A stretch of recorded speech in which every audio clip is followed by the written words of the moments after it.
As smart money investors and traders, we're always looking to time the market. We must be aware of the news, but more importantly, how the news impacts the charts. From Forbes, Jerome Powell at Jackson Hole, Fed prepared to take further hikes in interest rates. The same exact news from the Wall Street Journal. Powell says the Fed will proceed carefully on further rate rises. Bloomberg, exact same news. Powell signals Fed will raise rates if needed and keep them high. What does Reuters say? Fed's Powell signals fresh US rate hikes ahead. You can see 4 different news sources, same thing, but 4 different interpretations. One thing that you will learn when you're in financial markets and reading various news sources, the headlines will conflict with each other on a regular basis. This means that you need to be aware of the news, but you more so need to be aware of the chart's interactions with that news. The charts tell the truth, the news tells a story. All markets and charts are intercorrelated and interconnected. We've seen recently a bottoming action in the S&P 500 and also total crypto market cap and Bitcoin. There is still a bit of weakness in the crypto market, but what makes it important to understand where the stock market is going now is because if the stock market sells down, we can be pretty assured that crypto will be hot on the heels, if not leading it. There's a huge difference between retail and professional mindsets when it comes to investing and trading. Retail mindsets are dominated by fear. Professional mindsets are dominated by knowledge. We'll look through some news stories and try to understand how the retail mentality is thinking about the next trading session inside the stock market. You must always put yourself in that position as a professional. What is retail likely to do? As professionals, we look in a completely different way. We look to the correlations and interconnections of the charts, the Tier 1, Tier 2, and Tier 3 charts. Knowing that smart money buys at multiple layers and levels down, and smart money sells at multiple layers and levels up. Let's run the numbers.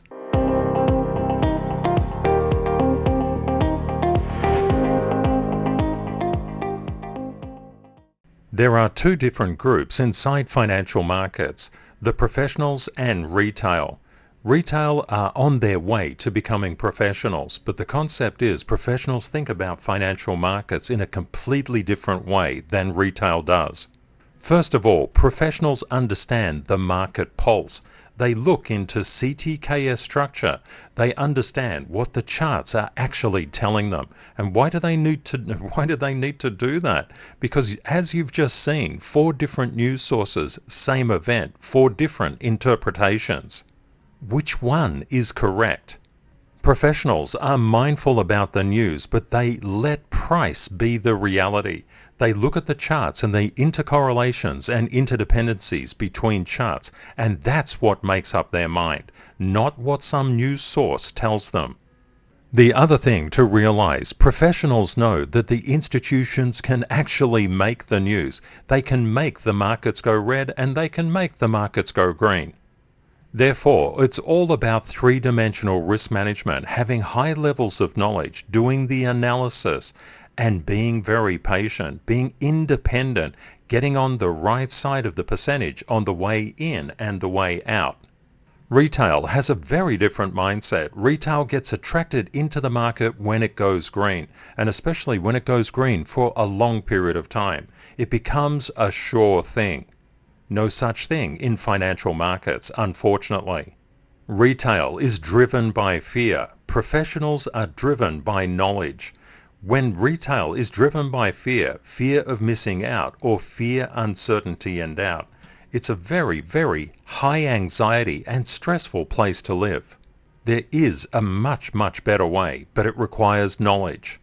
For retail, everything they see is either red or green. If it's green, they buy. If it's red, they sell, unfortunately. As we've seen with these news articles, If someone has a negative bias, they will look towards negative news articles. Instead of having a negative bias or a positive bias, we have a neutral bias as smart money. We don't care what the news headlines tell us. We care what the charts tell us. Professionals use a very specific methodology to understand what the true news of the economic system actually is. They look at the Tier 1 charts. The Tier 1 charts are the engine of financial markets globally. They then cross-triangulate that to Tier 2 and Tier 3 charts, which every chart measures a different form of risk. When Jerome Powell is coming into the market saying, oh, we may increase interest rates, he's talking about the impacts of the US 10-year and the US 2-year yield. Now, why does this make any difference to you? Yields are very important to understand. There are multiple markets inside financial markets. There's a bond market, a stock market, a crypto market, a commodities market, a FOREX market. If suddenly yields went to 200% per year, you would just say, hey, banks, have my money. I get 200% per year. But if yields went to 0%, you would say, banks, give me my money back. I'm putting into the stock market, commodities, or crypto, or FOREX. But anywhere but the banks. You can also think about it another way. If you're in business and the effective interest rate that you pay on borrowing money, taking out a loan, is 0.00001%, hey, you can borrow as much as you possibly could because you literally have no repayments on that loan. But what if the loan interest rate suddenly spiked to 200%? Ouch, you're going to think twice about taking a loan out. Junk bonds are inside Tier 1 for a very specific reason. When junk bonds start to fall off a cliff, that foretells very bad economic outlooks. Here I've overlaid the S&P 500. We can see that junk bonds coming down is a very good indication that the economic system or the major market indices are going or will continue to sell off.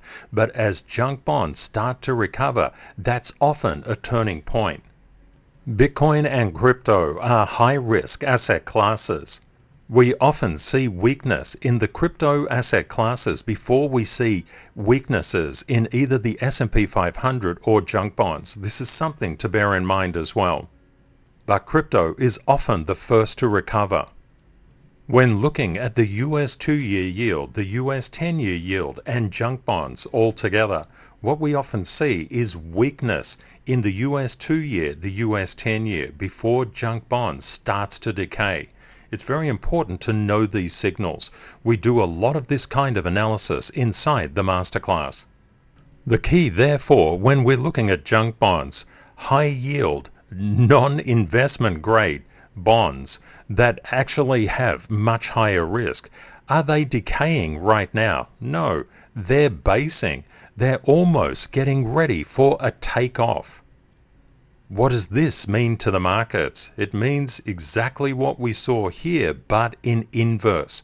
The markets are very likely to take off if junk bonds see upward price momentum. Looking at the overlay of the S&P 500 across junk bonds, what are we seeing? We're seeing a positive divergence between the two. The stock market is saying, hey, I want a party. Junk bonds, come with me. And you could see that when junk bonds came down, it certainly foretold that the market was retracing. Junk bonds are starting to bottom out. The stock market is sending a very clear signal that things are improving. Very few, if any, retail investors and traders would ever consider looking at junk bonds, the US 2-year, the US 10-year, and that's a huge mistake. That's why professionals often look at these particular charts first, not last. If you're liking the content so far, please smash that like button and don't forget to subscribe and ring that notification icon so you don't miss a thing. And if you're new to the community, a very warm welcome, and you might just like to say hi in the comments so we can welcome you. Smart money focuses on structure, and structure exists at multiple levels below current price and multiple levels above current price. Retail focuses on one support area, 2 or 3 at the absolute most. But this is incredibly misleading. Not all supports and not all resistances are created equal. In fact, they couldn't be wildly more different from each other in practice. This is exactly why smart money looks to CTKS structure. When looking at the S&P 500, and here we're looking at a daily basis, you can see going back to July, around the middle of July to the current time, we've came up, hit some form of resistance and have been coming down. A lot of retail investors and traders reading the news stories on Fed Chairman Powell will basically say, oh, I'm getting out of the market. This is way too bad for me. Having been inside financial markets coming up to 40 years, one of the things that I really urge you to do not make your decisions based on fear. Base your decisions on the facts inside the charts. If we turn on the indicator to the CTKS method here, and we see that it's marked up since 1871, and then throw bands called SCs or Stanfield zones around those SLs or Stanfield levels that define where smart money is selling and buying, we can see a completely different picture of the S&P 500. We can see the S&P 500 came up to a smart money sell area between 45.68 and 45.89. If it's not going above, it's going below. And the smart money level at 45.40 just did not hold. What did hold for a fair degree of time was the smart money level around 44.94. We can see that it just couldn't get above it. If it can't come up to the next one, where's it going? You got it. It's going down to the next one. Then we saw smart money buy areas between 44.12 and 44.40, but it wasn't enough to stop price coming down. What we've found is a very strong smart money level between 43.55 and 43.74. Members that have the indicator know exactly how powerful these areas are. I'm just going to zoom into that area to give you a heads up on what you can expect. Unfortunately, as retail is fear-based, we may see some negative price momentum inside the market, but overall market sentiment is really very good. Knowing where smart money is buying and selling is absolutely vital. When we pop on the S&P 500, now I'm down to a 15-minute chart, we can see if it's not going above, it's going below. Not above, going below. And when we get air pockets where there's really not that much support and resistance, we need to wait until the levels actually accumulate. For example, if you were in trading or investing in the S&P 500 as prices were coming down, you would probably say, oh my God, this thing is going to zero. But if you've got the smart money indicator, you don't say that at all. You know that there's very good structural support at 43.72 and another safety net just down a little bit further at 43.56. These safety nets act as gravitational wells to pull price to themselves, and this is very important to know. Can you imagine when people were looking at prices coming down and down like this, they couldn't imagine that they would get back up to this 44, 46 level. But this is the power of gravitational pull inside the market. That's why you must know where the structure is, because the structure will determine where price is caught and price acts as a ceiling. If we're getting above, we can go above, but it really depends on how much smart money sell areas are above. This is a very thick and dense area for the smart money sellers to push price down. But this is a very good area from that 43.56 to the 43.72 mark. Very good area for buyers to accumulate. With the Fed's negative news perceived that way by news outlets, It's possible that a lot of retail investors and traders will put negative momentum inside the markets, and that will be caught up into the loving arms of the institutionals. The key to understand, retail sees one level of resistance, 1, 2 or 3 levels of resistance, and 1, 2 or 3 levels of support. We don't see that at all. We see market structure marked up since 1871 in the S&P 500. We know where things are going. We understand where price can be reflected from and become a very good opportunity to get onto the right side of the percentage. And being on the right side of the percentage in investing and trading is everything. Triangulating charts is very important, and when we look at junk bonds and we throw on our indicator, we can see that they're currently 91.51. There is a smart money buy support level at 91.46 and a stronger one at 91.33. If we get a sell-off inside the market, we would be looking to junk bonds to hold these two levels and then to rebound, to make its way up to the 91.78 level. A lot of retail investors would just look at the news. They'd look through a lens of fear, either fear of missing out or fear, uncertainty, and doubt. And this case, the news headlines would be fear, uncertainty, and doubt. When retail encounters fear, they sell. When professionals encounter retail fear, they buy. In the crypto space, no alt can escape Bitcoin's gravity. If Bitcoin's gravity is negatively directionally biased, the alts will become very, very negative very quickly. But if Bitcoin rallies up, the alts will rally up. Therefore, the question to ask is not in what direction is Bitcoin going. It's a very much a deeper question. What is the structure of Bitcoin? The CTKS structure formed through objective dynamic market structure. And when we pop on our ctksmethod.org indicator, what do we see here? Bitcoin, unfortunately, Bitcoin is currently 26,074 and unfortunately rejected this 26,290 level. If it's not going above, where's it going? It's going to the one below. And the one below was around that 25,762 mark. We saw that it recovered rather quickly. And what came out here? You got it, Jerome. This is why it's so important to know where the safety nets are. If you know that there's a safety net through this area, that's important. And another one down around this particular area, the 25,343 level. If it's not going above, where's it going? Below. But if it does get above, where's it going? To the next one. And if it goes below, where's it going? To the next one. This is why we have three-dimensional risk management. We plan out in our mind what exactly we would do if price goes up, goes nowhere, or goes down. We are always prepared.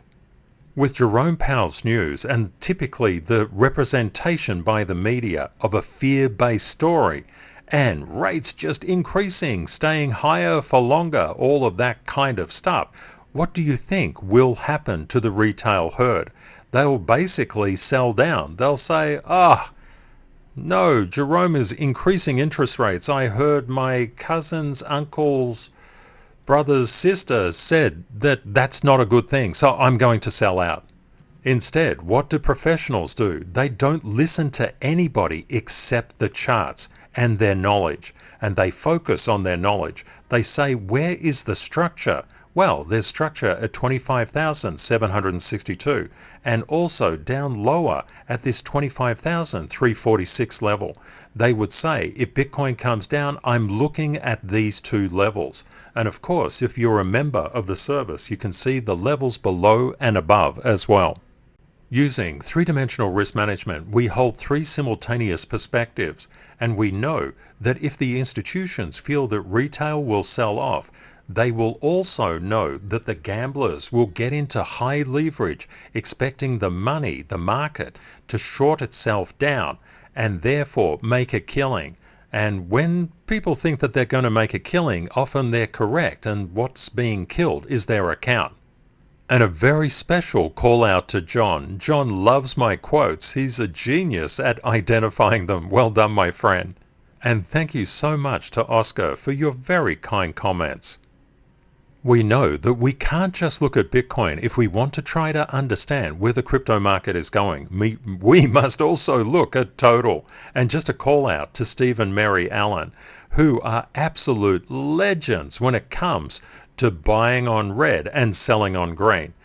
Wow, fantastic comment. I just left it on the screen for you.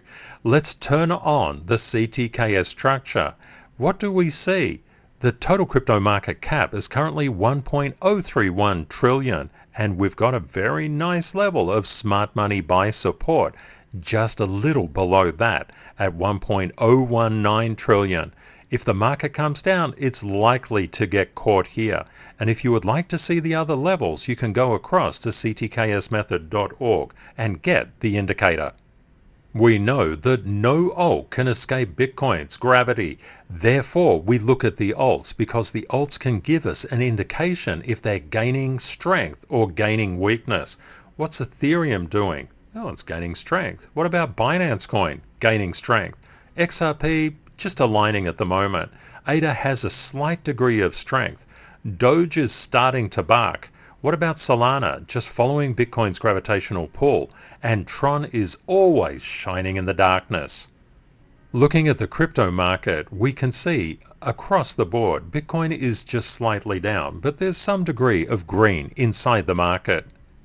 The greatest gainers, top 100 past 24 hours, ApeCoin, Mantle, Flare, DOT, Quant, Dash, XRP, TON, and NEO.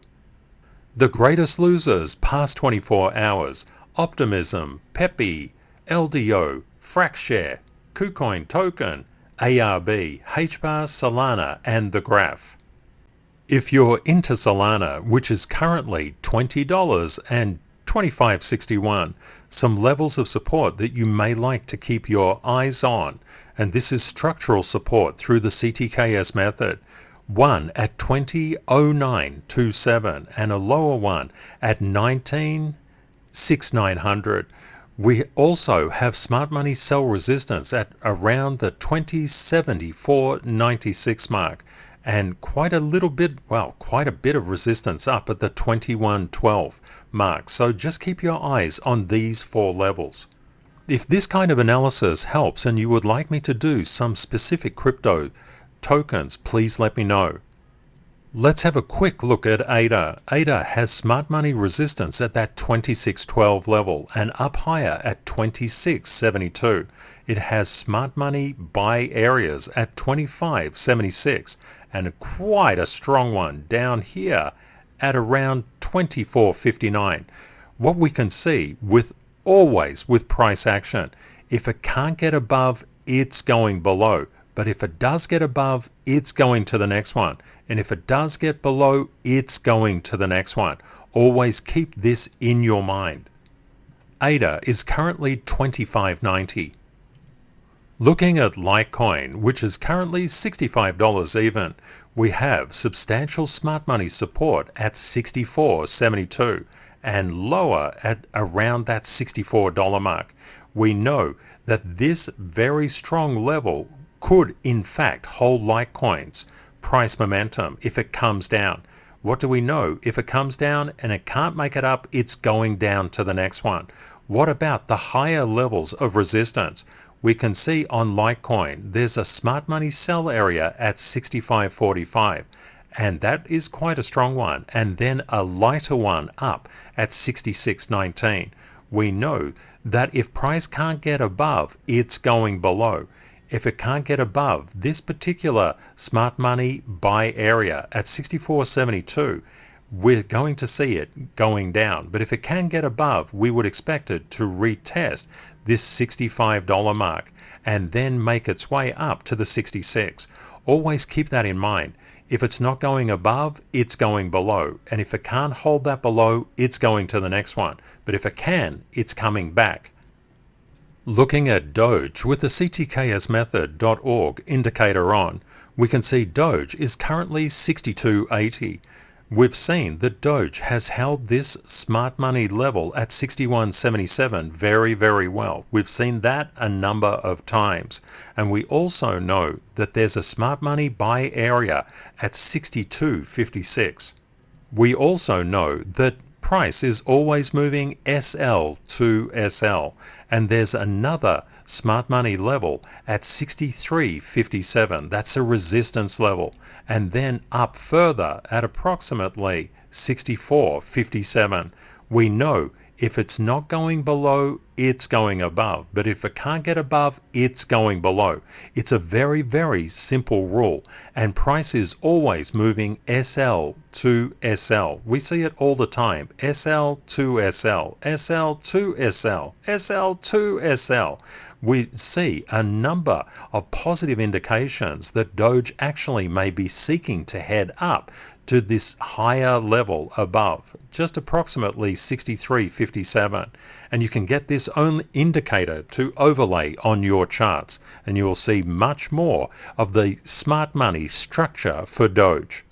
Let's have a look at the smart money buy and sell levels on Ethereum.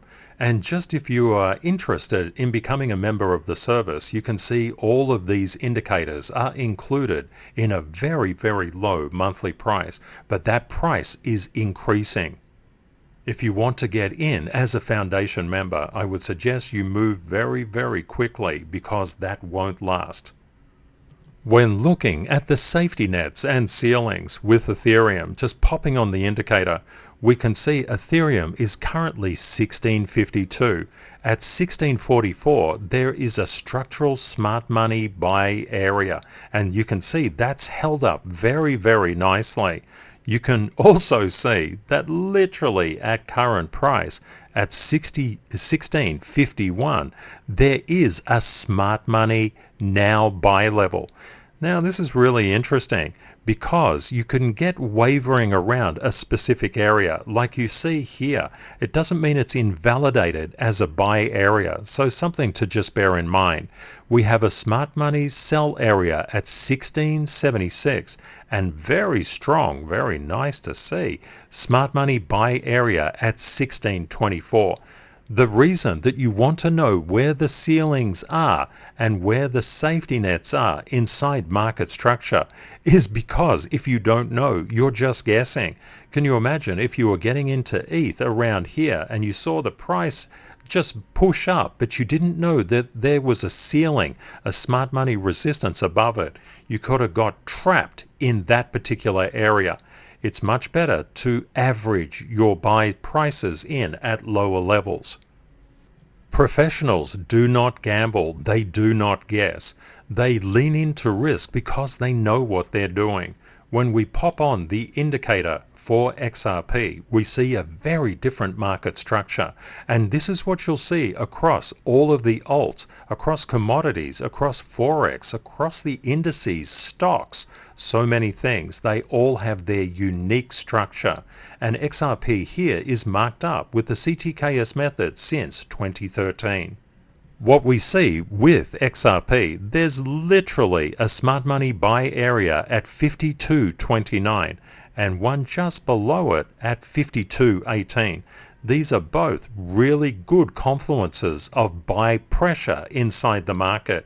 We can see when XRP broke through this resistance, it met this one. And when you break through multiple resistance levels, typically the sellers gain the upper hand and start to push price down until it finds a base. And that's exactly what happened. This smart money sell area at 52.90 and the higher one at 53.34 created a bit of a pain for upward progression in XRP's price, but we're coming into structural areas of support.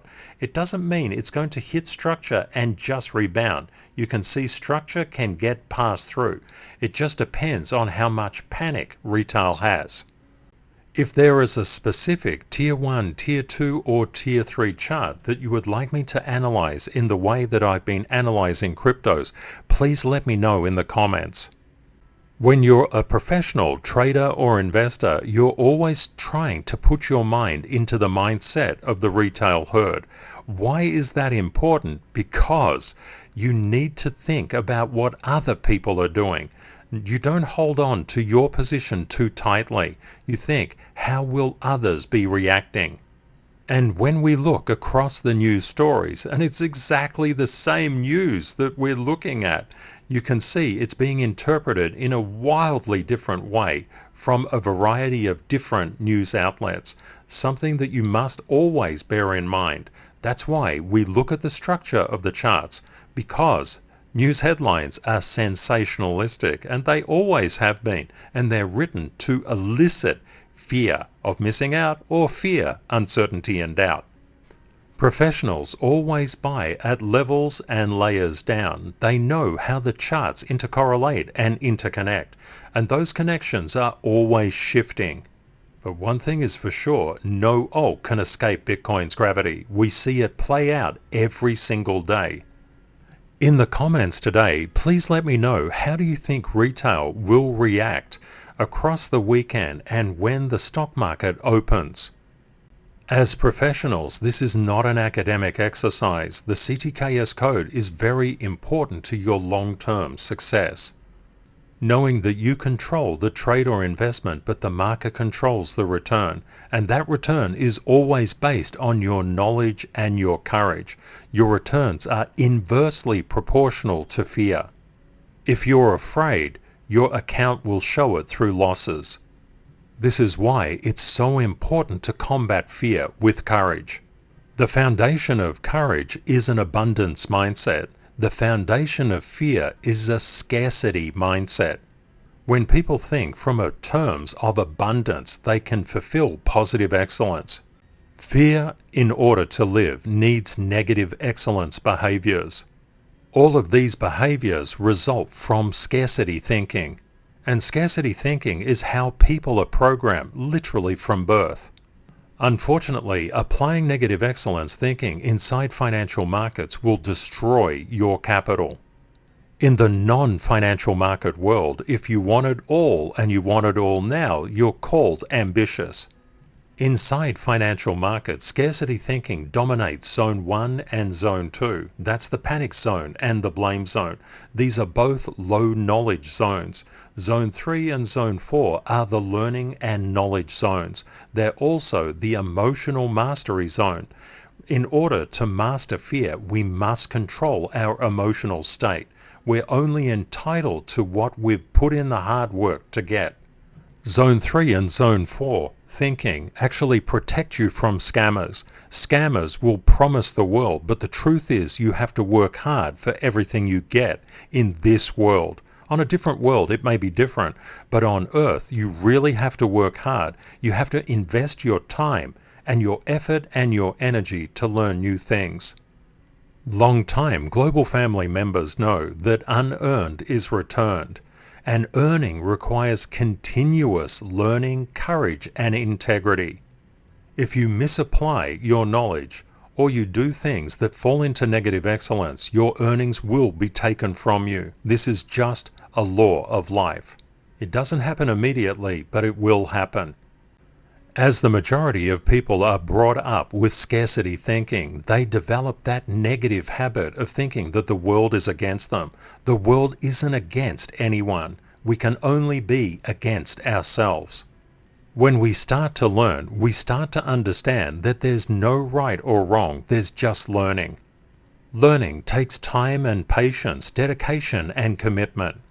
But all successes in life rest on doing the hard work. There are no shortcuts. But there are some advantages that you can get along the way, and Perperatum has kindly offered a CTKS partial masterclass scholarship. If you have reached a point in your life that you want the knowledge instead of guessing, the masterclass is definitely for you. Creating knowledge is a lot like building a house. You start with the blueprints and then eventually you turn it into a home. And Frederick is a former masterclass graduate. Thank you so much for your beautiful quote here. It really helps people to understand. Have a fantastic weekend ahead, and Kate and I unfortunately cannot do a video tomorrow. Don't worry too much, we have you covered.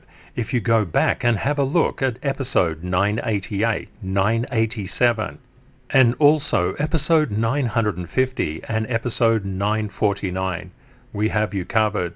They're timeless episodes that you can refer back to at any stage. They have many gems in them that I'm sure will be very helpful. Kate and I would like to say how grateful we are to you watching and for being part of our global family. If you're a new member of our community, of our global family, it's not by mistake. You're an eagle and you're choosing to walk the path of smart money. Make sure that you subscribe so you don't miss a single step. Kate and I look forward to catching everybody next time. Bye for now.